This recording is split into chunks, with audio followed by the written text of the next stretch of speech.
아버지의 등. 아버지가 울산으로 내려가는 날, 터미널을 향해 걸어가는 아버지의 등이 지난번보다 더 왜소해진 것 같다. 내어주기 바쁜 생을 살면서 조금씩 사그라지고 있는 것일까? 아버지의 등에 업힌 우리들의 무게가 가벼워지지 않아서 나는 고개를 들지 못한다. 아버지는 당신의 일에 성실한 만큼 가족들에게 엄격했다. 게으르고 나태한 모습을 싫어했고 버릇없는 말과 행동을 엄하게 꾸짖었다. 어릴 적 우리들이 허락을 구해야 하는 일은 많았다. 그렇지만 아버지의 잔소리와 반대가 있을 게 뻔했으므로 알아서 말을 하지 않기도 하였다. 1시간씩 이어지는 아버지의 일방적인 훈계가 부담스러웠다. 그런 아버지가 언제인가는 당신이 자식들에게 너무 엄격했었다고 고백한 적이 있었다. 지난 일들을 떠올리며 후회도 했을 아버지. 그래서 따뜻하고 자상하지 못했던 부정을 만회하기라도 하려는 듯 손녀들에게는 관대하기 이를 데 없는 할아버지가 되었다. 그야말로 아버지는 손녀들에게 절대의 배경이 되어주고 있다. 버릇없는 말과 행동도 무사통과다.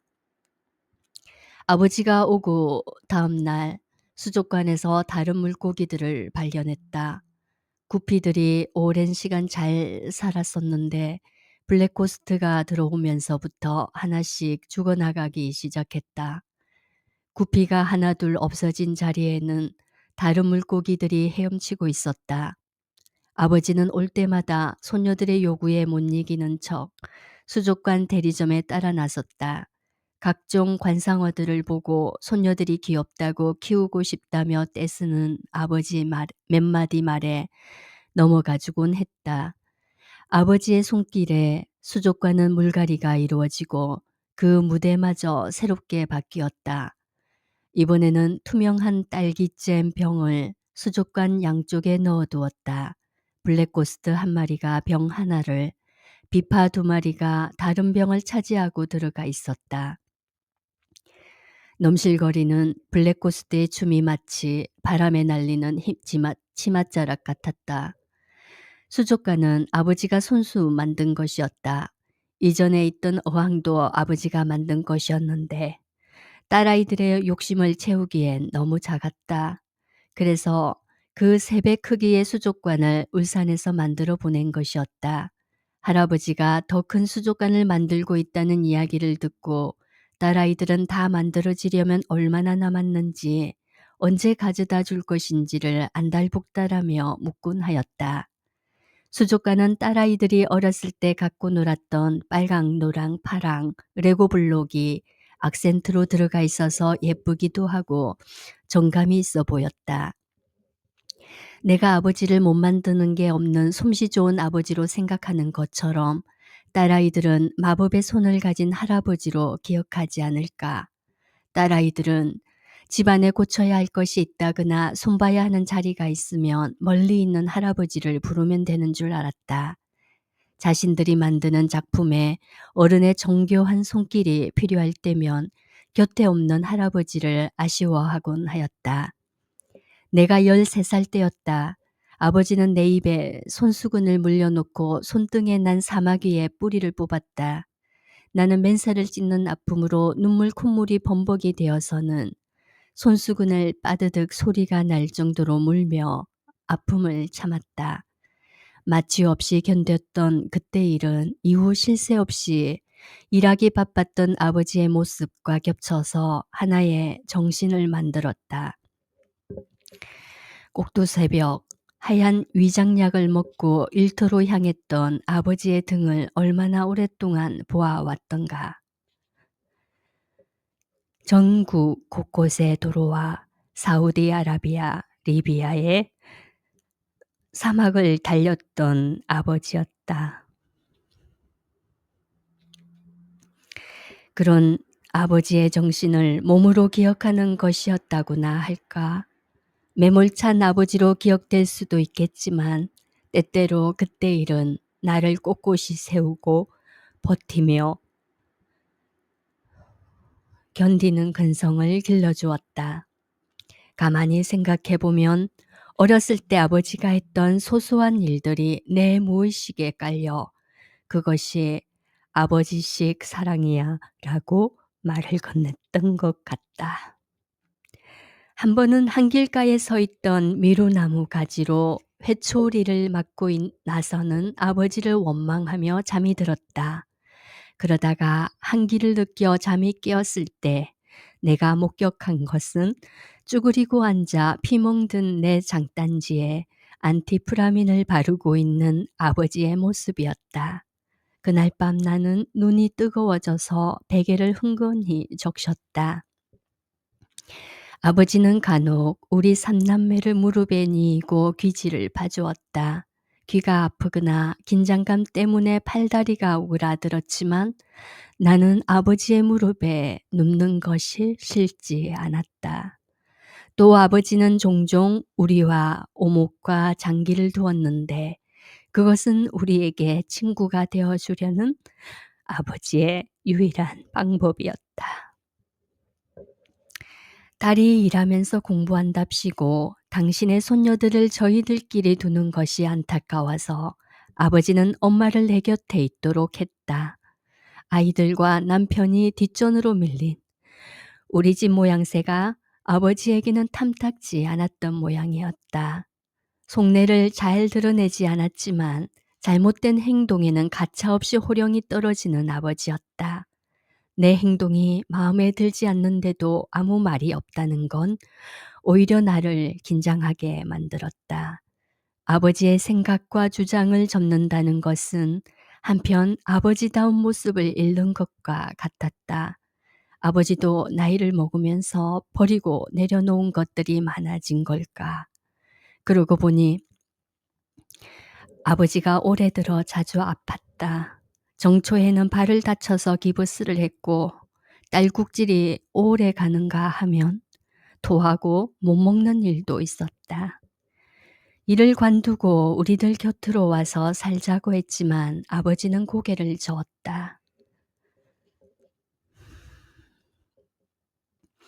그곳 사람들과 정이 들었고 그 일이 좋다고 혼자 식사를 하고 홀로 잠드는 외로움을 감당한 지 벌써 여러 해가 되어가는데도 말이다.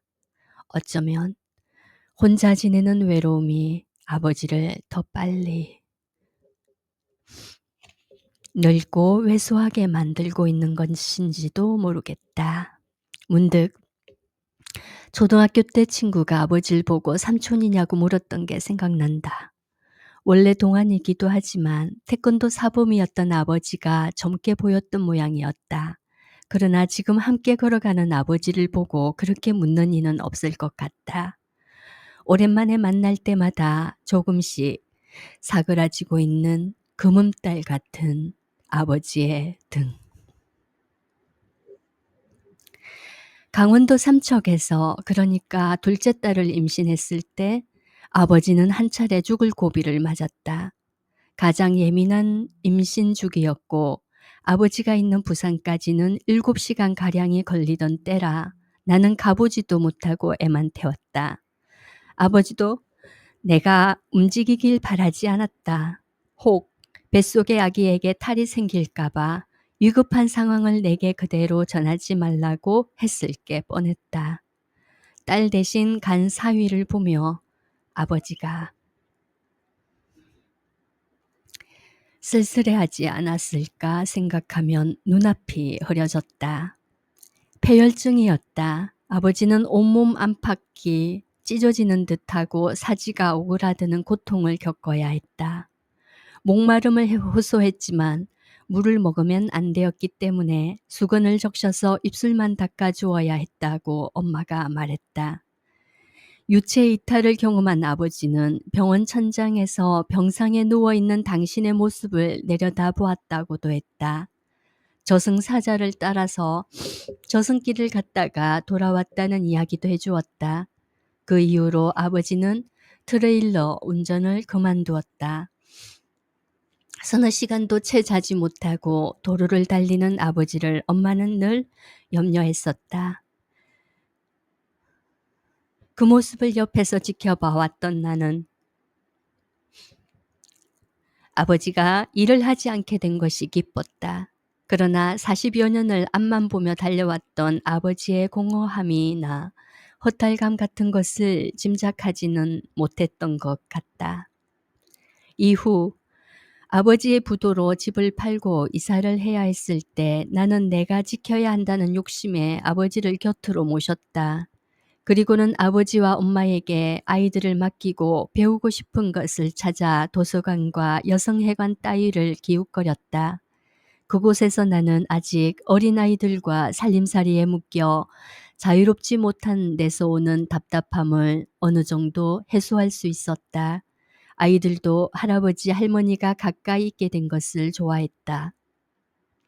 하루는 아이들을 데리고 동해 북평시장에 갔다. 큰딸은 2달 된 새끼 코커 스패니얼을 보고 돌아서질 않았다. 결국은 울기까지 하는 딸을 나는 외면했다. 그러나 아버지는 당신이 키울 것을 결심하고 딸아이의 소원을 들어주었다. 그때부터 아버지는 플리비의 시중을 들고 훈련을 시켜야 했다. 마침내 플립은 바깥에서 볼일을 보는 개로 성장했다. 아침이면 플립을 보러 아버지 집으로 내달리는 딸아이들을 집에서 내려다보는 것이 작은 행복이었다. 아, 그때는 왜 몰랐을까? 그것이 아버지의 선물이었다는 걸. 돌이켜보면 아쉬운 점이 많았다. 나는 딸아이들만 보내기 일쑤였다. 내가 아버지를 찾아가는 일은 드물었다. 지금은 고속도로를 6시간 정도 달려야 아버지를 만날 수 있는 거리에 있지 않은가. 깨달음은 늘 한 발 늦어서야 찾아오는 법이다. 아버지는 어렸을 때 할아버지를 따라 먼 친척벌 되는 집을 찾아갔던 일이 있었다고 말했다. 그 집 사랑방에서 할아버지가 주인장과 이야기를 나누는 동안 아버지는 마당에서 기다렸단다. 그런데 할아버지가 그 주인장에게 뺨을 맞는 모습을 봤다는 것이다. 어린 마음에 그 장면이 가슴에 사무쳐 지금껏 남아있다고 했다. 할아버지가 사업을 했을 때였으니까 돈과 관련된 문제였으리라. 아버지에게 상처가 된 그때 그 기억처럼 내게도 애잔한 아버지의 모습이 남아있는 일이 있다. 삼촌이 교통사고를 당해 식물인간이 되었다는 소식을 듣고는 욕실에서 물을 틀어두고 통곡했던 아버지.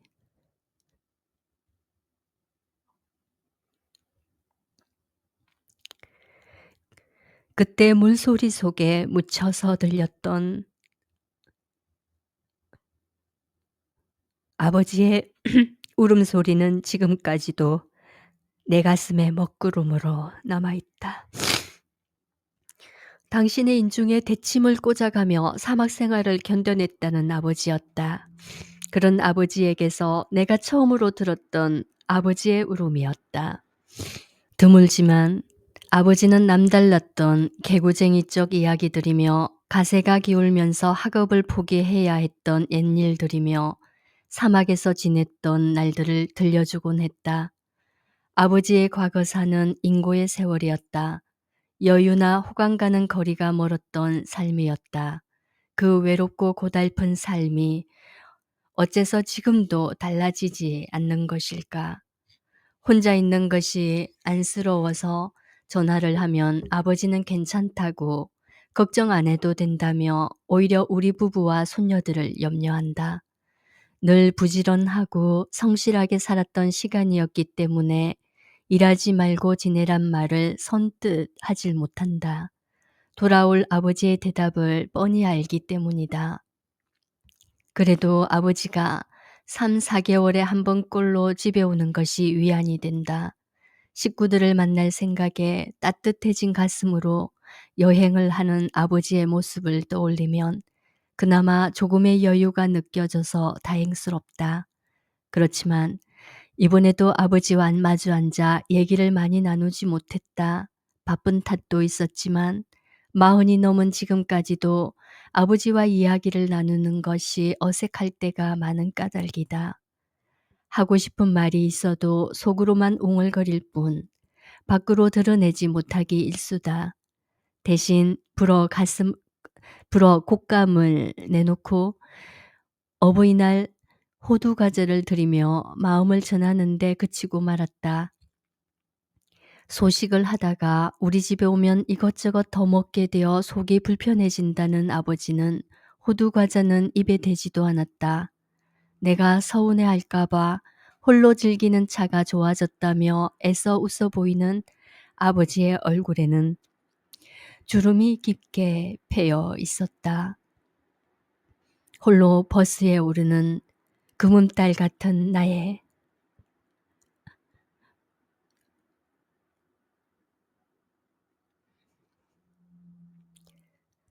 나의 아버지의 등, 함께 보낸 이틀 동안 애써 감추었던 눈물이 핑 돈다. 자리를 찾아 앉은 아버지가 손을 흔든다. 버스가 흔들린다. 터미널을 빠져나가는 버스의 뒷모습이 쓸쓸해서 발이 좀 채 떨어지질 않는다.